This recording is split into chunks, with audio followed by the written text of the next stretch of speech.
in His calling. Maganda rin po yung lesson na to dahil minsan may mga naglilingkod, hindi nila alam kung paano sila maglilingkod. At hindi nila alam yung dahilan ng kanilang paglilingkod. At hindi rin nila alam kung ano ang kalooban ng Diyos sa kanilang paglilingkod. Kaya ito po yung lesson natin, how do we glorify God in His calling. Kasi siyempre lahat po tayo ay tinawag ng Panginoon.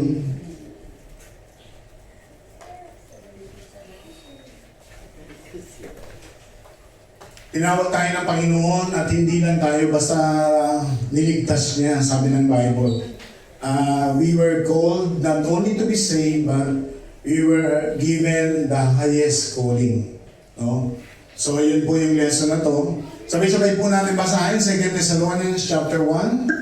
With this in mind, we always pray for you, asking that our God might make you worthy of His calling and that through His power He might help you accomplish every desire and faithful action.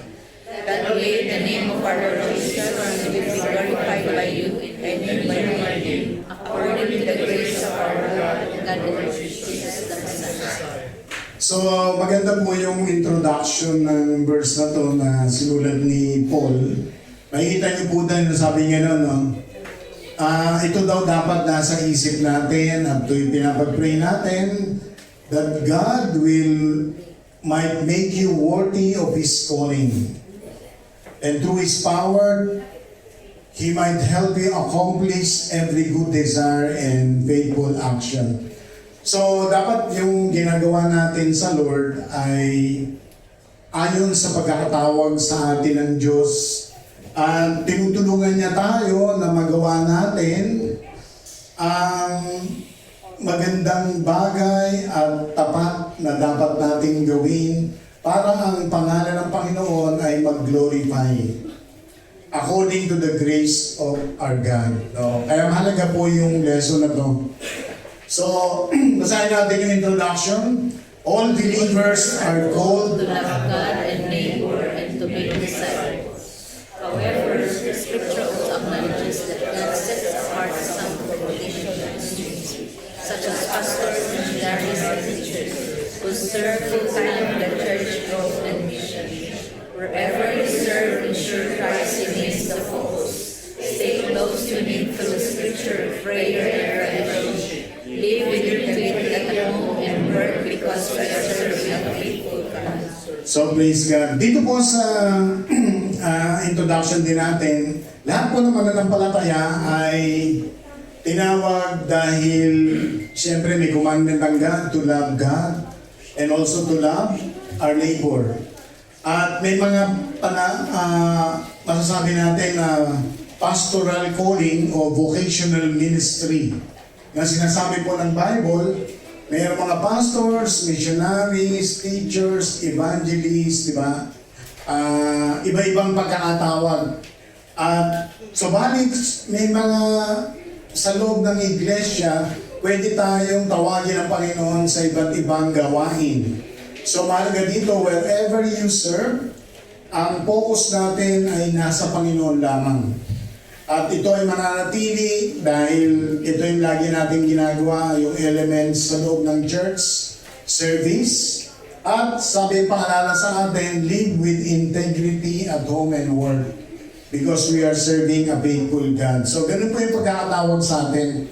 Kasi yung calling, minsan nakala natin, napakabait natin every Friday night. Kasi inisip natin calling natin every Friday night. At syempre, pag nasa online tayo, lalo tayong mabait. No? Kasi nasa online. Pero sabi nga dito, dapat kung tayo po ay mga lingkod, mabubuhay tayo ng may integrity. Kahit nagtatrabaho tayo, mabuhay tayo hindi lang pag Friday night o Sunday morning, nang tayo po ay may integridad bilang mananampalataya. How can we recognize and encourage one another's calling to serve in the ministry within the body of Christ? So, paano natin nakikita o hihikayatin ang mga iba nating kasama na maglingkod, no, sa ministry sa loob ng katawan ni Kristo. Sino gustong sumagot? Paano natin hihikayatin yung mga iba nating kasama na sumunod sa tawag ng paglilingkod sa loob ng body of Christ? Sister Marie? Ito po ang pinakaano po is the encouragement at calling to serve the Lord. May isang example po ako ng isang kapatid na dati po nakikita ko lang po siya regularly na nagsisimba sa kada Friday. Ito po yun si Sister Joper. So, nung una ko po siyang tinanong lagi ko po siyang binibigyan ng reserve seat sa katabi ko or sa tabi ni Brother Renan. Kasi minsan po talagang nakikita ko po kasi siya na nag-a-attend po siya kahit gano'n ka-busy yung schedule niya. Kahit minsan magna-night duty po siya, before night duty po nag-a-attend po na siya ng service.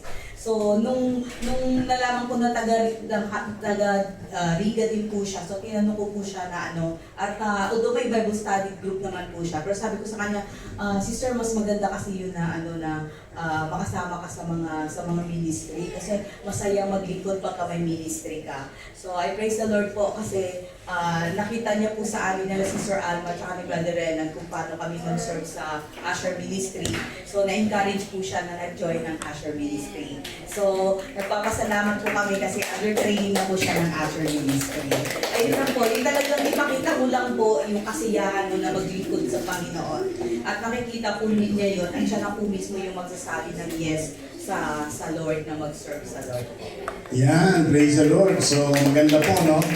So, nagbunga yung kanyang pakikipag-ugnayan sa ating kapatid, no? So, actually, yun yung sinasabi ko siguro last training natin. Yan yung kulang sa atin, yung pag meron tayong nakikitang dumadalo sa church, yung lalapitan mo ba siya, yung kakaibiganin mo, di ba? Tapos saka mo siya encourage o dadalhin mo siya kung gusto niya maglingkod sa Lord, mga ganyan. Yan ang kulang natin sa church na magkakaroon tayo ng friendship or intentional, no, discipleship, no. So sa una nating punto, glorify God in His calling, we are called to be accountable and faithful servant. So sabay-sabay natin basahin yung verse 46. The master of that servant will come on a day when he doesn't expect him and at an hour that he doesn't know. Then his master will punish him severely and assign him a place with ungrateful people. Yung background or context nito, yung nagbigay ng parable si Jesus Christ, di ba? Nagbibigay siya ng mga utos o sabihin na natin talent at sa mga servant kung ano ang kanilang mga gagawin sa utos ng Panginoon bilang master. At sinasabi dito sa verse 46, yung master na yun ay darating na without expectation. Ibig sabihin, hindi natin alam kailan siya darating. At sa oras ng kanyang pagdating, syempre hindi natin alam, sabi, his master will punish him severely and assign him a place with unfaithful people. So, ang pagkakatawag sa atin ng Panginoon ay katulad ng halimbawa na yan, na tayo po'y tinatawag ng Panginoon, na tayo po'y niligtas niya at binibigyan niya tayo ng pagkakataon na kung anong gagawin natin sa pagkakatawag sa atin, pagliligtas sa atin ng Diyos. At kung alam lang natin na dapat po nating paghandaan ang pagdating ng Master o ng Panginoon, ay dapat maging ready tayo for His coming. Sabi nga nun, we have to expect Master's return. So kung tayo po ay mga tinawag na maglingkod sa Panginoon dahil alam natin tayo po ay iniligtas niya, we are believers and all of us have different calling, we have to expect the Master's return. Continue to serve while on waiting period. Ano ibig sabihin nun? Maraming Christian, siyempre hindi rin nila alam na kailan darating ang Panginoon. Pero ang tanong, naghahanda ba sila? Diba? Yun ang tanong. Kasi maraming Christian, they don't care kung dumating ngayon ang Panginoon, bukas dumating siya, next week dumating siya, or next month, or next year. We don't know. We don't expect. Pero pag tayo po ay nagpe-prepare, ibig sabihin, tayo ay nag-i-expect sa pagdating ng master na yun. Nasabi niya pagdating niya ay i-judge niya tayo.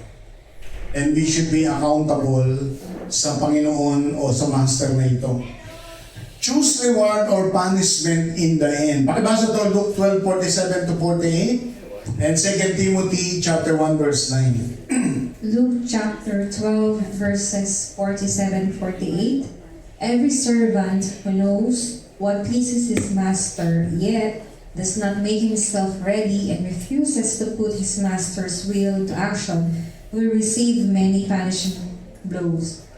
Every servant who does not know his master's will and unwittingly does what is wrong will receive a less severe punishment.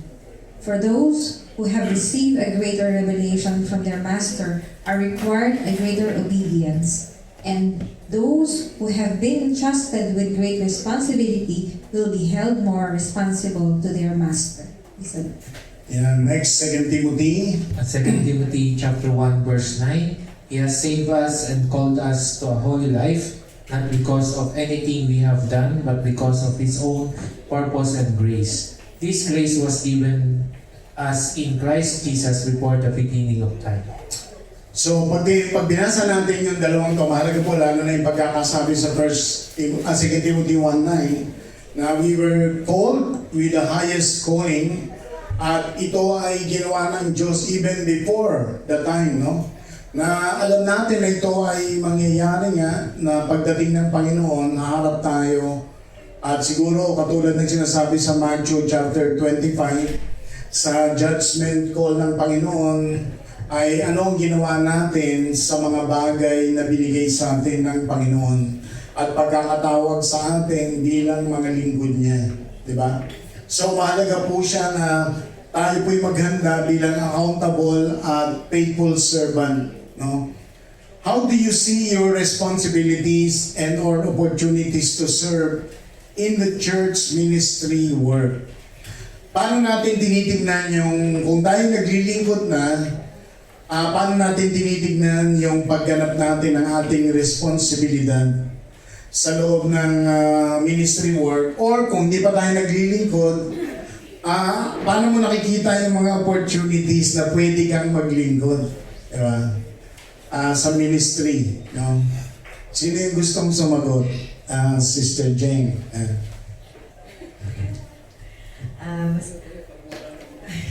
For me po, nakikita ko po siya always sa privilege and opportunity kasi hindi naman po lahat ng gustong magpagamit sa Lord is number one, lagi silang available. Meron pong let's just say lahat ng may talent is ganun din, is always available. Kumbaga, yung availability na binibigay ng Lord, it is kumbaga favor yon and also privilege. Kasi nga, it's always, syempre na every time na ginagamit ka ng Panginoon sa kanyang ministry, it's your parang way of giving back kung ano man po yung mga ating nararanasan as a Christian, and also lahat ng mga things na parang ating nararanasan as a Christian is mapapakita din natin yun sa mga ating mga mini-minister. So I praise God po that not just in being worship, a part of the worship ministry, LC, tsaka sa kids ministry din po is nagagamit ako whenever po ako ay available, lagi po talaga akong nag-yes for the Lord because it's a blessing that we are available and we're always natatawag tayo sa paglilingkod sa Kanya. Yan, praise the Lord. Palapakan po natin ang Panginoon. So maganda po yung pananaw na iniisip natin na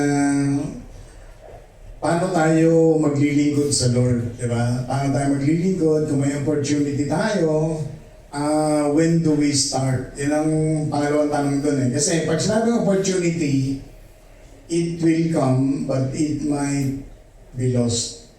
Di ba? It shall come to pass. So, may isa tayong kapatid, kahapon nagkaroon ng ano dito yung mga north side.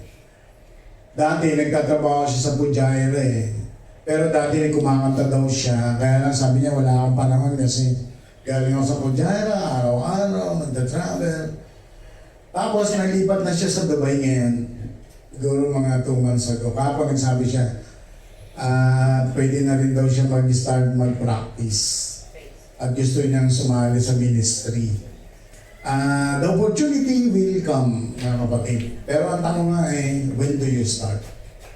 Diba? Kung willing tayo na magpagamit sa Panginoon, yung calling ng Diyos, andyan siya At hindi lahat ng binibigyan ng pagkakataon ay tatanggapin niya to. Kasi maraming nagpe-pray, Lord, bigyan mo ka ng trabaho, binigyan ng trabaho, may Sabado at Linggo. Panginoon, bigyan mo ko ng 5 days lang. Hanggang Friday lang. Nung binigyan na ng hanggang Friday, nawala sa church. No? Diba? Minsan nananako lang tayo, pero sa puso natin, we never thought about the calling of God. Iba kasi yung you feel like you're accountable. You feel like you will face the judge anytime. When He appeared, you will face Jesus face to face. What did you do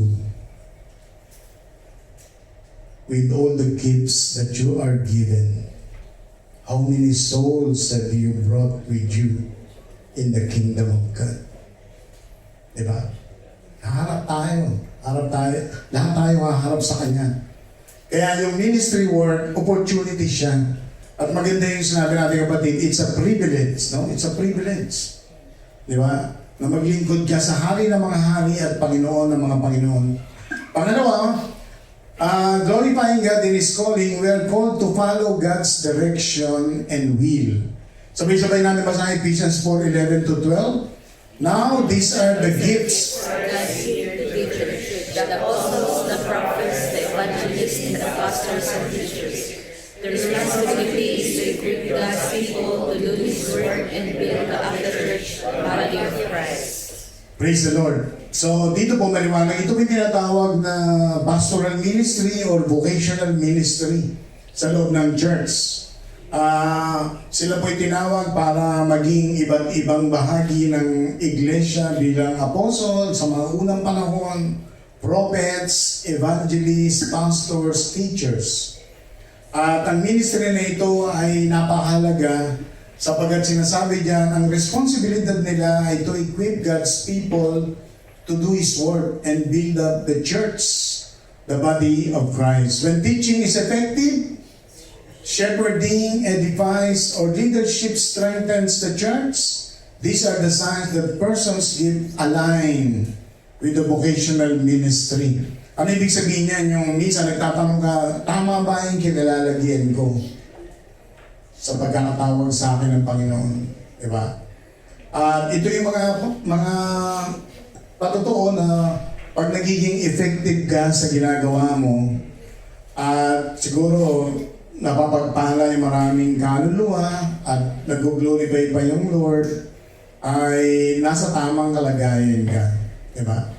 Pero kung sa ministry mo ay marami kang kaaway, marami kang kagalit, maraming nagagalit sa'yo, maraming ayaw sa'yo, maraming... Wala kang sisi, brother, dito. Baka mali ang kalagayan natin, di ba? Isa pa mga kapatid, itong pastoral, pwedeng hindi tayo yun. Ano di ba? Pwedeng hindi tayo yun. I-share ko lang yung karanasan namin ni Sister Nobi.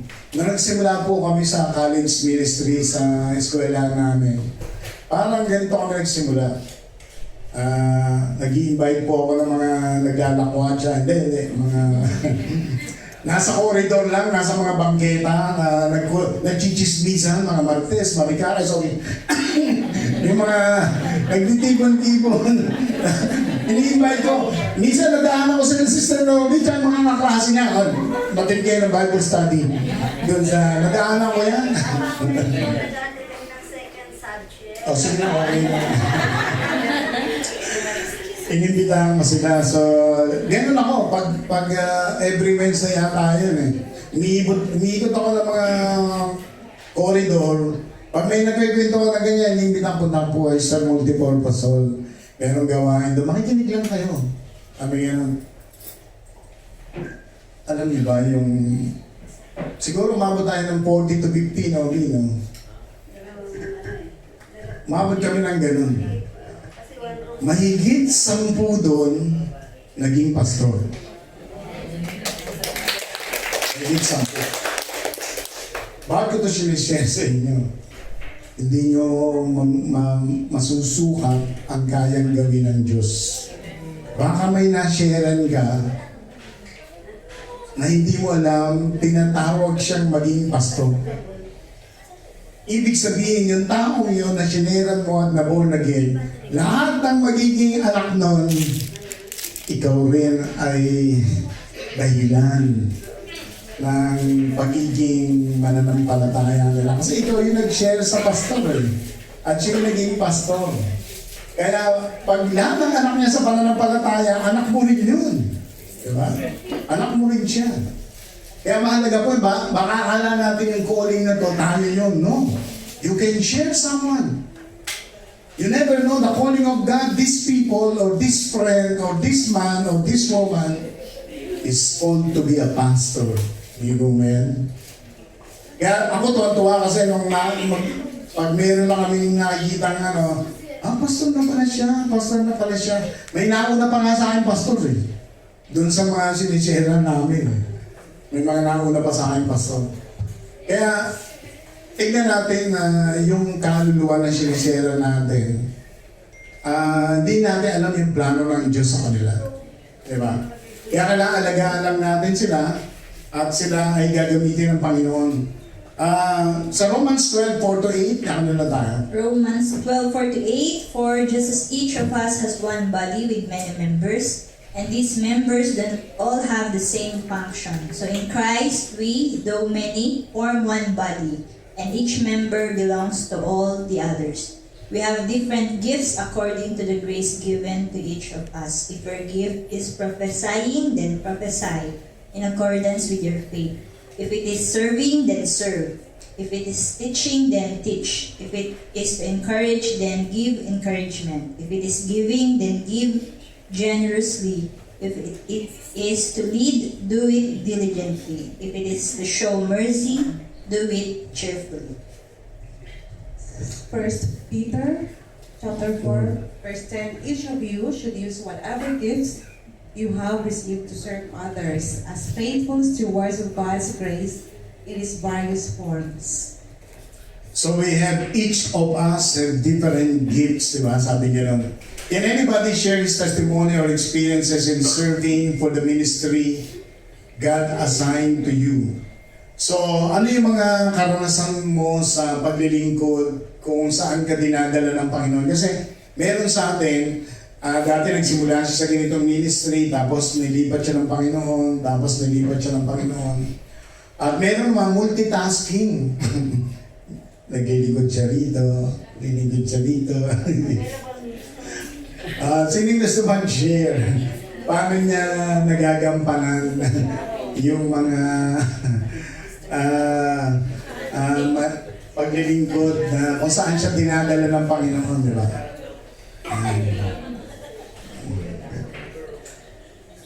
Sister siya, nandito pala.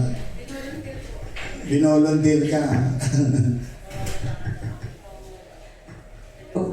Hello, good evening po. Nung nag-start po ako sa church natin, I think po as a backup singer. That time po, ano ba yan?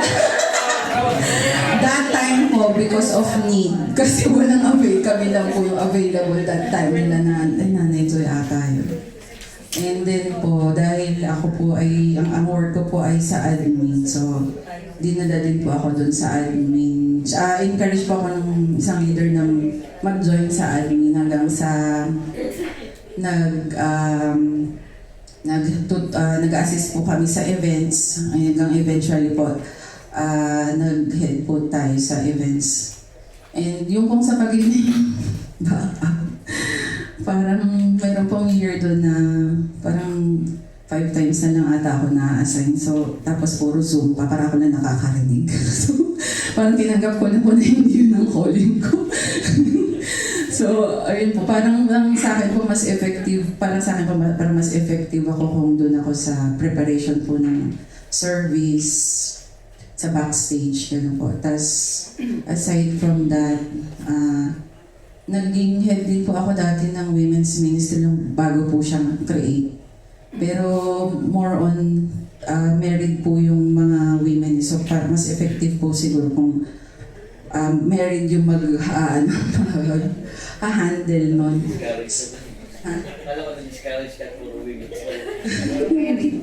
Tapos ano pa po ba? Ayun po, napunta sa event sa admin. Tapos naging LC din po ako ng Sharjah dati. Pero dahil nakatira na po ako sa Arnada, from Ticom, pupunta pa ako ng Ajman para po sa Bible study. Pipick upin ko pa po yung ibang members namin. Kasi hahatid ko pa. So, nagpaalam na po ako noon na lilipat na dun sa mga isla kasi mas accessible po siya sa akin. Kasi, yun na. Tapos, ano pa po ba? Kumusta na po talaga, hindi ko pa na-remember. So praise the Lord, barabahan natin ang Panginoon sa buhay ni Sister Sharon. Actually, pag tinignan mo yung matulad ng ganong karanasan, you will never know the direction of God. Diba? Minsan, dadaling ka dyan. Pero sa lahat ng yun, naniniwala ako, God is a purpose. Hindi ka padadaanin ng Panginoon doon ng walang dahilan. Ay dahilan yan. At ang pinakamagandang dahilan doon, number 1, kung nakikita nyo to, kasi nakita ko to sa mga maraming Kristiyano na is i-build ng Panginoon character natin. Kahit sa inyo tayo natin i-build ng Panginoon yung character natin. Kasi nire-represent natin si Jesus at ang pangalan niya. Kaya yung calling natin, it is not about the job. It's not about our responsibility, no.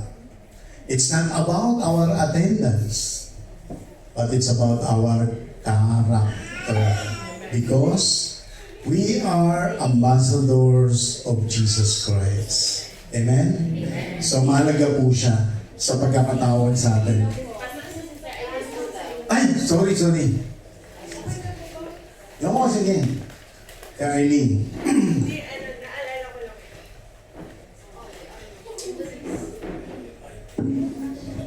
May naalala lang po akong isang instance. I remember po, kung pangalawang beses or unang beses po natin nag-family camp sa Ajman. Tapos nung time po na yun pa yung time na parang kaka-assign nyo lang po ng bagong ministry, yung housekeeping ministry. Ayan. So, nung time po na yun, parang ang question ko, ano yung housekeeping ministry? Parang hindi ko alam, pas search pa ako. Sabi ko sa Google, ano yung housekeeping ministry pagdating sa church? Kasi hindi ko naiintindihan. So, meron pong isang instance noon na pauwi na po tayo. Tapos naglilipit na po tayo sa taas noon, doon sa second floor, no? Naglilinis na tayo kung ano yung mga iiwan natin, kung ano yung mga kalat pa doon. Tapos, para lang po akong nilid ng Holy Spirit. Alam niyo po yung parang pinalook back lang po ako nung panahon na yon na ako po ay service crew nung college days. Tapos habang dinadampot ko po yung mga tissue sa CR, naisip ko po yung, alam mo yung parang pina-flashback po sa akin na, ito yung ginagawa ko nung time na nag-service crew ako. Kasi nagbabas po ako ng CR, naglilinis ako ng, kahit CR na lalaki, naglilinis ako ng CR na lalaki sa fast food, ganyan. Tapos, alam niyo po yung feeling ko nung time na dinadampot ko yung mga tissue nung mga naiwan po natin nung time na yun. Imbes na ma-degrade po ako, parang nung time na yun, naramdaman ko yung joy. Kasi parang ang naisip ko po nung time na yun, yung naranasan ko pala noon, preparation pala yun ng Lord para ngayon sa akin. Hindi ko po siya nakita na parang ay, ano ba to? Ba't ako naglilinis ng CR ng iba, nagsusolderox ng CR ng iba? Hindi ko pa siya naramdaman. Bagkos, parang in-instill po sa akin yung time na yun ng Panginoon na kaya pala ako dinala ng Panginoon sa time na yun. Kasi parang sabi ko, parang sinabi, nililinis mo nga yung CR ng hindi mo mga kakilala. Nililinis mo nga yung CR ng hindi ka pa Kristyano. Pero nung Kristyano ka, parang mas lalo po akong binigyan ng drive ng Panginoon na ginagawa mo to para sa akin. Kaya po ngayon, kapag po, kasi naranasan ko din po ngayon na dati lagi akong available, weekend available ka lagi, lagi kang parang, yes ka ng yes, kahit sa ministry, go ka ng go, ganyan. Tapos ngayon po, parang naranasan ko po sa workplace ko ngayon na parang pinipray ko sa Lord yung, Lord, hindi ako mag-aas sa amo ko na mapauwi ako ng maaga, o hindi ako mag-aas sa amo ko na maka-attend ako ng ganitong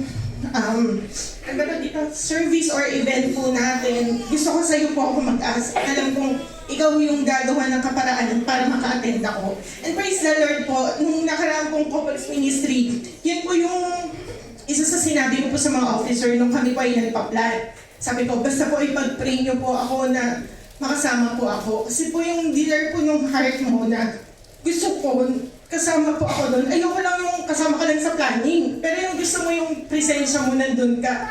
Tapos sabi ko, Lord, hindi po ako mag-aasama ko kasi gusto ko, yung desire ng puso ko, i-honor mo. Tapos alam niyo po, nagkataon po nung time na yon, yung amo ko po mismo yung nag-change ng schedule ko. Saturday po yun. Ayun po yung pinaka-busy na araw ng ospital. Tapos sabi ng amo ko sa akin, you want 8 to 5? Or you want to take your com off, I'll let you go home by 3 o'clock? It's okay. Alam niyo po yun, hindi po ako nag-ask. Kaya sabi ko sa Panginoon, naniniwala po ako na kapag po tayo naglilingkod ng may kagalakan sa Panginoon, off-season man yan or hindi, kapag ginagawa po natin sa Panginoon, nakikita po ng Lord yung heart natin, yung best na binibigay natin, higit po yung best na ibibigay ng Panginoon sa atin. So, praise the Lord po kasi nakita ko po yung, sabi nga ni Pas, yung character po natin yung binabago ng Lord. Totoo po yun kasi hinahumble po tayo ng Lord, lalo na kapag meron po tayong mga bagay na piling natin, hindi natin magawa para sa iba. So, praise the Lord. Amen. Praise the Lord.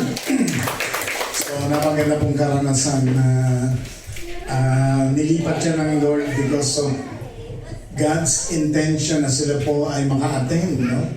Kaya pala maganda yung ngitiro ni Brother Mark, eh. No?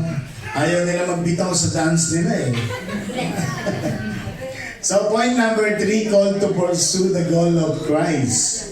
So, basahin natin itong Philippians 3:12. Don't mean to say that I have already achieved. This means that I have reached perfection, but I press on to possess the perfection for which Christ Jesus first possessed me. So dito po sa sinulat ni Paul sa Philippians 3:12, ito po yung challenge sa paglilingkod natin. Minsan, di ba, minsan may mga nagsasabi pagdating na, sabi nga, minsan nagbibiro ako eh. Pagdating ng October, November, may mga nagpaparinig, Pastor, siguro next year hindi na ako maglilingkod kasi iba naman, no? Parang ang feeling nila, na-reach na nila yung top. Sabi ni Paul, I don't mean that I already achieved these things or that I have already reached the top or perfection, di ba? Sabi nga lang, but I press on to possess that perfection for which Christ Jesus. So, ang point ko rito mga kapatid, yung salitang perfection dyan, ano yan maturity. Yung nilalagay ka ng Panginoon sa mas mataas na kalagayan, na mas naunawaan mo yung relationship mo sa Diyos at paglilingkod mo sa Diyos. At kaya po yung point number 3 natin, called to pursue the goal of Christ. Nung tinawag tayo ng Panginoon na maglingkod, only God can lead us and even promote us. No? At yung direction ng Panginoon na yon ay wala tayong control. Diba? Kaya pag tayo pinaglilingkod, kahit saan tayo naglilingkod, we are to start and to finish. Diba? Bayaan natin ang Lord na gumalaw sa ating paglilingkod. Not yet obtained. Sabi ni Paul, hindi ko pa talaga nagagawa o narating ko yung dapat kong marating. Therefore, continue to pursue. Ibig sabihin, patuloy pa tayong manalangin sa Lord. Lord, paano mo pa ako gagamitin? Paano pa kita paglilingkuran? Hanggang saan mo dadalhin, Panginoon? So it's a spiritual progress. It's all about knowing Christ more deeply. Diba? Kaya po mahalaga po siya. Pakibasa itong Philippians 3:13 and Ephesians 1:18. Philippians 3:13. No, dear brothers and sisters, I have not achieved it, but I focus on this one thing, forgetting the past and looking forward to what lies ahead. Praise the Lord. Ephesians.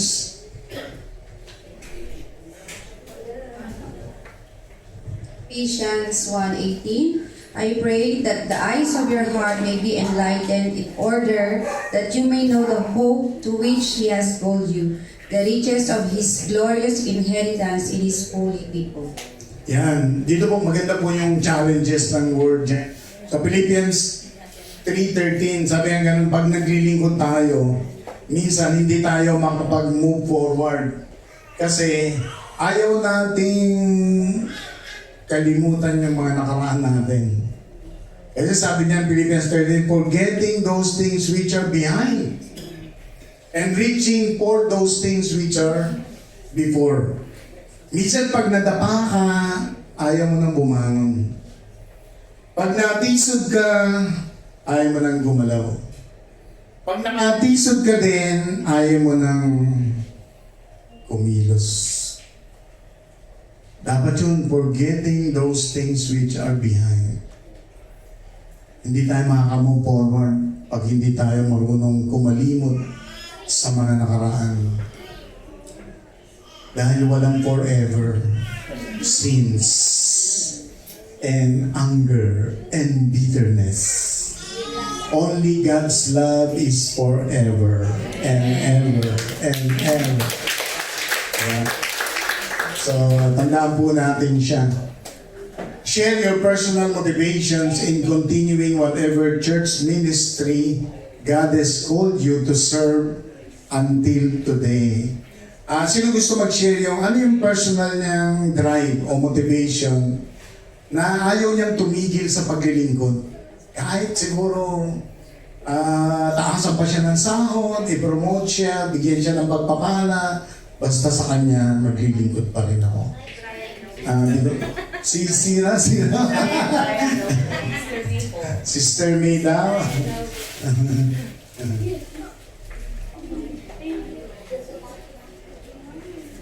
Hello po, praise the Lord po. Nainggit po ako actually pa sa mga yung nakakapag-invite po at dumadating sa church.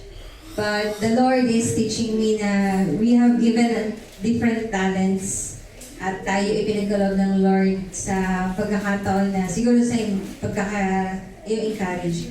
So, naranasan ko rin po yung, nag-start po ang unang-unang po ministry is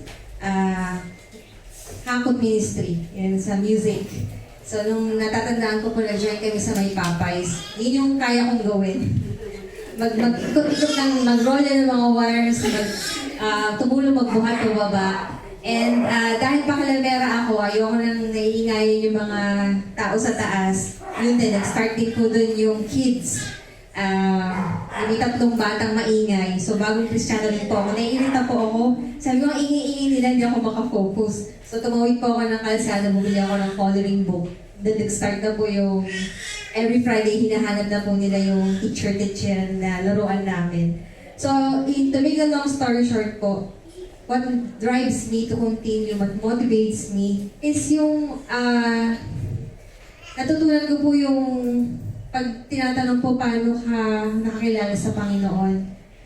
Hindi ko rin po alam kung paano nag-start, but nung time na nakakarinig po ako sa salita ng Panginoon, naranasan ko po yung pagpapala niya, hindi lang dahil sa blessing, but for always comforting me, for always allowing me to experience His presence even in sickness, in sa saya, alam mo yun, sa blessing na nare-receive mo and everything.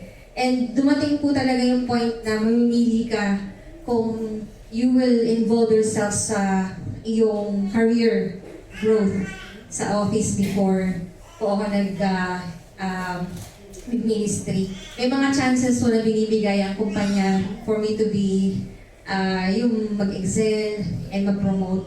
But anything that will hinder yung time sa Panginoon, parang hindi po kaya ng heart ko na ipagpalit yun sa gawain ng Lord. And it is not because of the church, it's not because of Pastor June, at hindi rin din sa kung kanino yung dahilan kung bakit nagpapatuloy ko. It's because the Lord, yun yung alam kong siya yung nagbibigay sa akin ng buhay hanggang ngayon. And yung umuwi kami ng Pilipinas because I was sick, yun lang yung unang time na nagbitaw ako ng ministry. Kasi naalala ko laging minomotivate tayo, in-encourage tayo ni Pastor na kapag sumali ka sa isang ministry, you commit to the Lord, not to anyone else. And si Lord ang mag-aalis sa iyo niyan. Hanggat hindi kayo naalis ng Lord, huwag kang magsasabi ng ayoko na. Because you're serving the Lord of Lords and King of Kings. Hanggang kayo po yun, lagi ko po yung iniisip, no, ang Lord ang pinagsisilbihan ko dito. Wala akong karapatan na bumitaw sa isang ministry hanggat hindi niya hinihingi sa akin yung pabalik sa kanya. So our glory to God po. Praise the Lord. Yan, praise the Lord. So, napakataas na pagkakatawag. Kaya, hindi natin pwedeng dalhin ang anumang dahilan para bumitaw tayo sa ministry. Sister Mona. Yeah. Ayan, praise the Lord po. Sa akin po, Passion Mission Ministry po. Kasi sa Pilipinas pa lang talaga, gusto-gusto ko na yung mga nag-house to house, gano'n. Siyempre, dito po sa UAE, lalo pag mainit, mahirap po siyang gawin. Ano. But praise the Lord po kasi yung desire po na yon na kahit ano pa yung ministry na hinahawakan mo, na inintrust sa'yo ng Panginoon, it's very important talaga yung mga souls. So, meron po akong tinanong, may nagtanong po sa akin dati yung pastor namin sa Pilipinas, ano daw yung pinakagusto kong ministry. Sabi ko talaga, to win more souls for Christ. And sa aking pong mga prayer request po, yung prayer and fasting natin, hindi po talaga siya nawawala, yung prayer na yan. And praise the Lord po, kasi nakikita ko siya na talagang yung whatever your heart's desire, it will give glory to the Lord. Kasi alam niyo po yung sabi nga ni Sis Aileen na promotion. Tapos biglang ngayon may nakita na ako nakasama ko ibang lahi. Sabi ko, Lord, promoted po ako kasi minsan syempre pag may nagtatagalog sa harapan, nagtatranslate ako kaya dugong-dugo na madalas yung ilong ko. Kasi nga po talagang gusto kong makaunawa sila, and actually family po yun ng mga ibang lahi, at meron pa po akong ibang lahi na gusto talaga makasama. And nakita ko yung pagkilos ng Panginoon. And gayon po, yung meron po akong bagong bina-Bible study din. Family din po sila. Actually, medyo mahirap kasi 11 p.m. or 12 midnight po sila available. And sabi ko nga, Lord, give me strength. Kasi nag-start na po ako sa kanila ng Bible study. And there are 3 families po. And yung isang family, nadala na po siya. Na-encourage ako kasi ang ano po nila, Samson, yung kanilang apelido. Sabi ko, Lord, naniniwala ako na itong Samson family na ito ay gagamitin niyo rin para sa glory mo.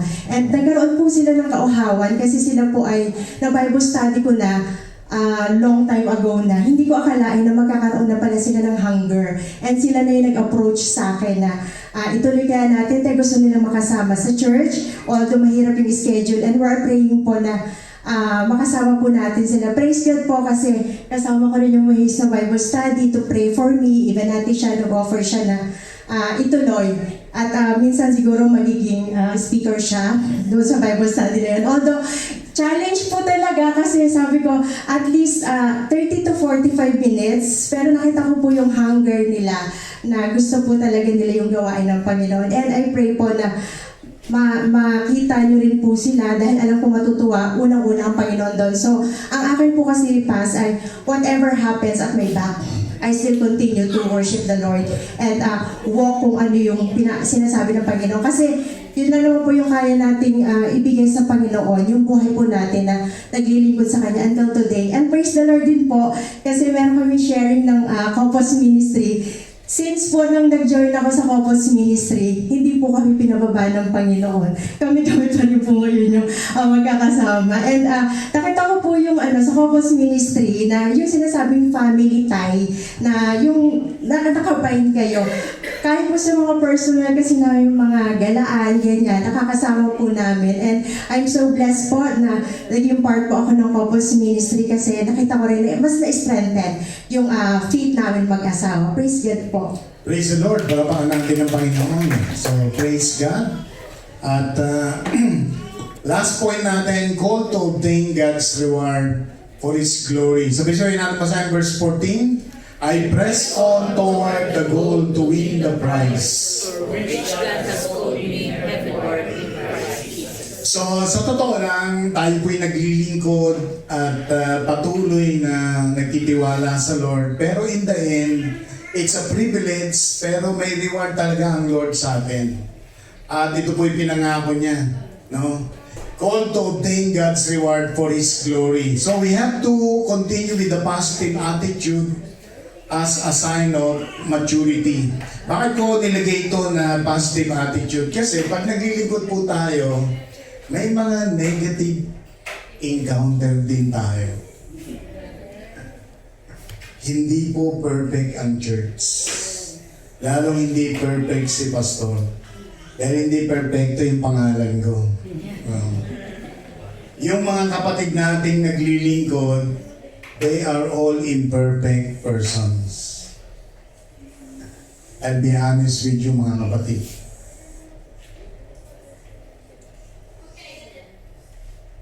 Pwedeng may magalit sa akin o magalit ako sa inyo.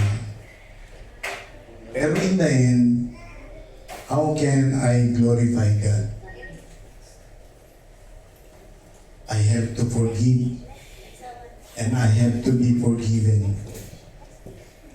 I have to acknowledge God that I have to be free from guilt and shame.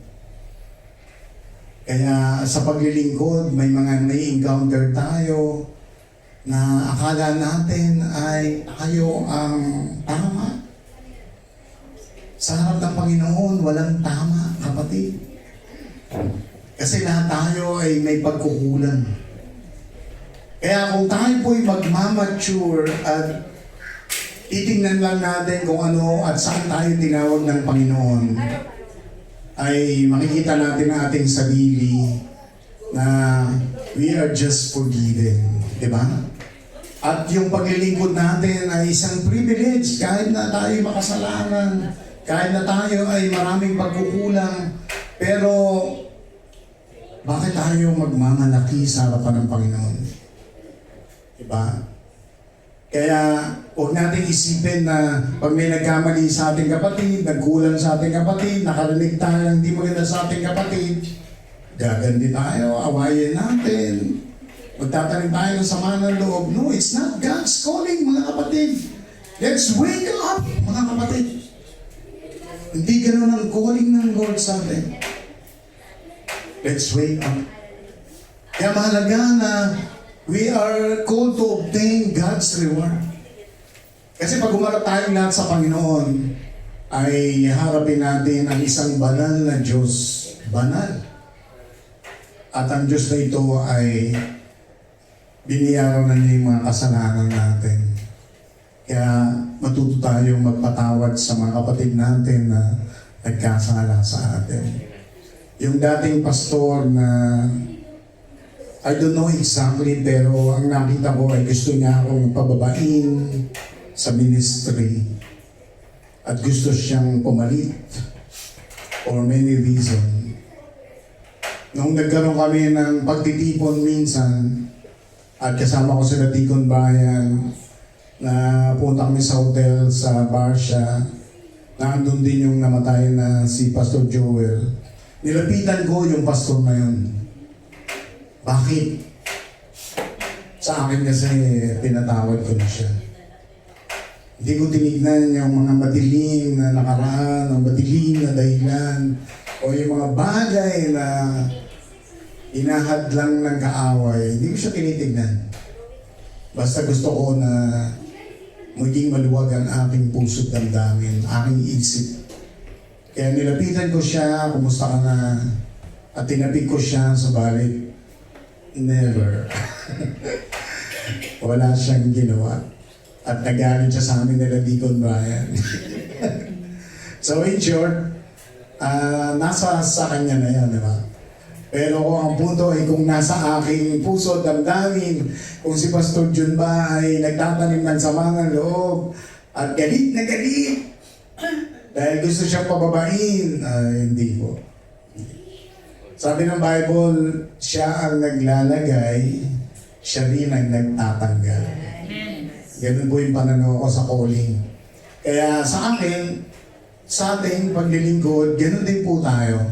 Hayaan natin ang Diyos ang gumalaw sa buhay natin. Habang naglilingkod po tayo, patuloy tayong magpatawad. Amen? Amen. Sabi mo sa katabi mo, pinapatawad na kita.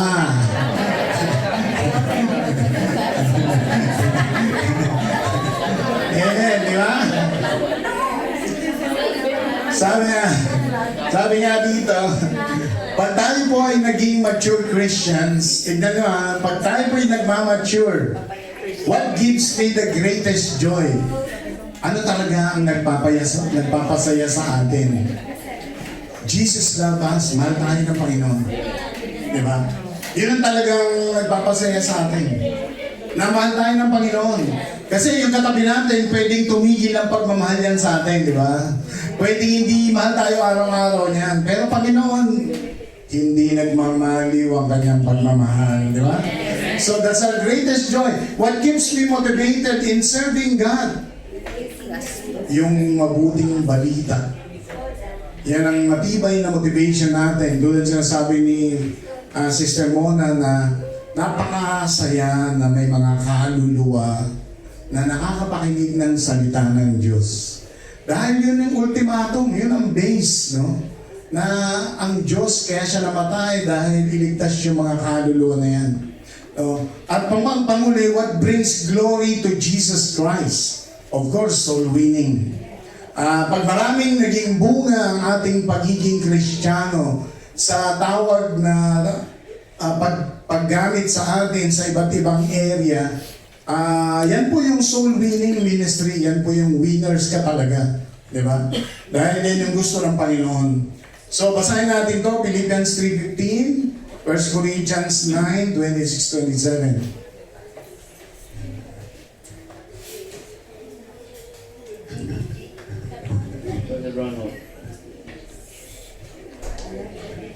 First Corinthians 9, verse 26 to 27.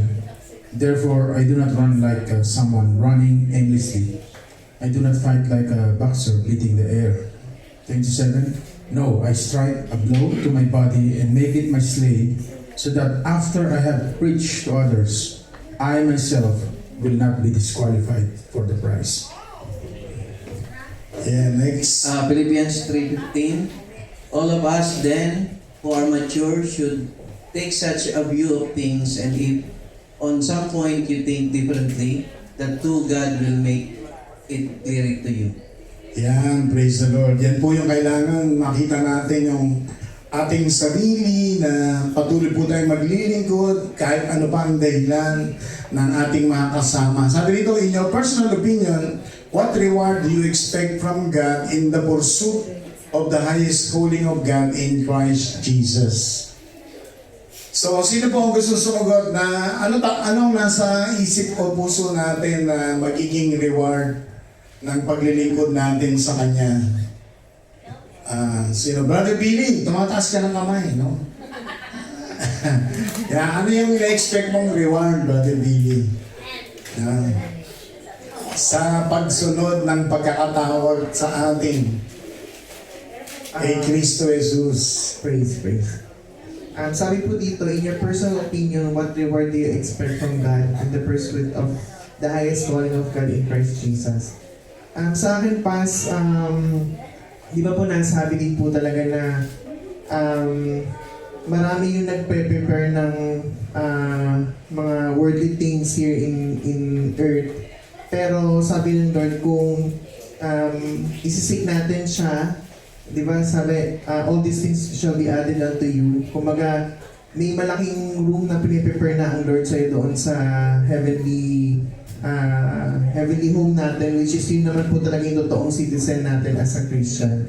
So personally, doon, naniniwala po ako na yung highest reward po na maaaring i-expect ko is not temporary things na pwedeng maging ko dito sa earth, but more on external, which is yun yung eternal, I mean, which is yun yung makakapiling ko yung Lord pagdating ko doon sa kaharian niya. So yun po, praise the Lord. Yan, praise the Lord. So maganda po yung nabanggit natin kapatid na siguro tayong lahat, we are not seeking the temporary, whatever we can see around, because that will always be changed and it will be gone. No? But only the eternal things which are invisible, no? That God is prepared for us when He comes again. Yun po yung totoong reward na tayong lahat ay nag-i-expect sa Kanya. Sabi dito, it's a great privilege of being God's servant. So sabi ni Jeremiah, sabay natin basahin. Let not the wise man glory in his wisdom. Let not the mighty man glory in his might, nor let the rich man glory in his riches. But let him who glories in this, that he understands and knows. Yan, praise the Lord. Sabi nga dito ni Jeremiah, pwedeng magkaroon ka ng glory sa wisdom, pwede ka magkaroon ng glory sa riches and wealth, pwede ka magkaroon ng glory sa power. Pero ang totoong glory lang ay manggagaling sa Panginoon kung paanong nakilala natin siya at lalong napaglingkuran natin siya. Sabi rito, as I follow Jesus' example of servanthood in my life, the right doors will open and the wrong ones will close. And my future will be blessed. Are you blessed? Amen. Palapakan natin ang Panginoon. Praise God. So sabay-sabay natin basahin yung prayer. I pray that God will touch our hearts and minds so that He will pursue the highest goal of God's calling for His glory. I pray that all Christians will accept the urgent call of serving God until Jesus Christ comes again.